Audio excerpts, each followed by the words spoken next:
হাসিনা চলে গেছে মোদির কাছে। কতটি ইনস্টাগ্রামে লতা মঙ্গেশকর আছে যারা ইনস্টার মধ্যে রিলস আপলোড করতে করতে দেশ স্বাধীন করছেন, তারার বিষয়ে আমি কিছু কইবার চাই। শুরু করো। তো কেমন আছো তোমরা?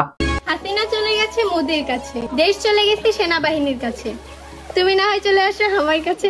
যাইও না কারো কাছে, শুধুমাত্র আইও আমার কাছে। তোমারটা বড় বড় করব আমি আস্তে আস্তে।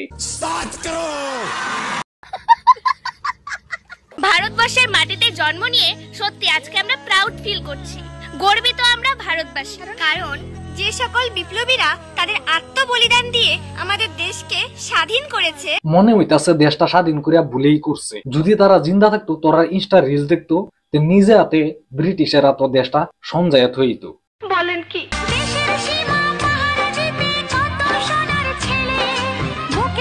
ভিউজ বহুত কম আইতাছে, কন্ট্রোভার্সি তো করতারতাছি না। ভারতের ন্যাশনাল ফ্ল্যাগ লয়ে একটা ভিডিও বানাইলে ভিউজ তো আইবো, ঠিক না?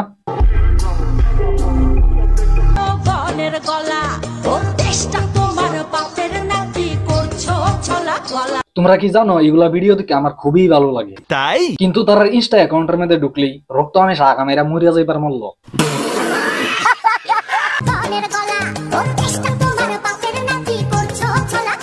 আরে কি কষ্ট, মানে আমি পারলাম না এভাবে সাজন গুজন করিয়া দেশটা স্বাধীন করতাম।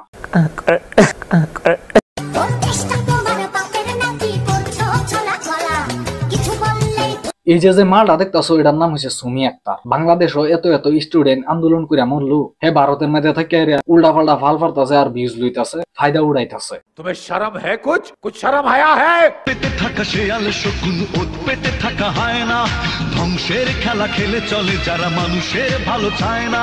যে সময় আন্দোলন করার সময় আছেন তখন কই আসলা বয়ফ্রেন্ডের সাথে গুতাগুতি করতাছিলা, অহন এসে ইনস্টাগ্রামের মধ্যে একদিন চুদাইবার লাগিয়া বকা চোদা।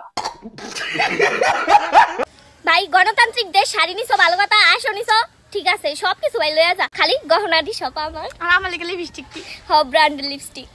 এই তোর বাংলাদেশও মানুষের কান্নাকুটি সুত মারানিরা নদীর মতন হাসি, এই হাসি ফুটকি দিয়া বাড়লে হলে পুলিশের গুতা খাইলে তুম দোনো কি মা কি সুত।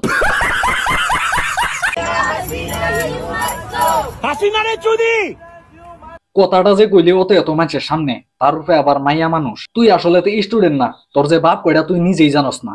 এইটা আমরা জানতাম। থাক দে আর কইতাম না, হাসা কথা আবার হজম হইতো না। তো আজকাল লাগে অতানি থাক চ্যানেলটা সাবস্ক্রাইব করো ইয়ার। 1000 সাবস্ক্রাইবার উইবার লাগিয়া বেশি একটা লাগে না।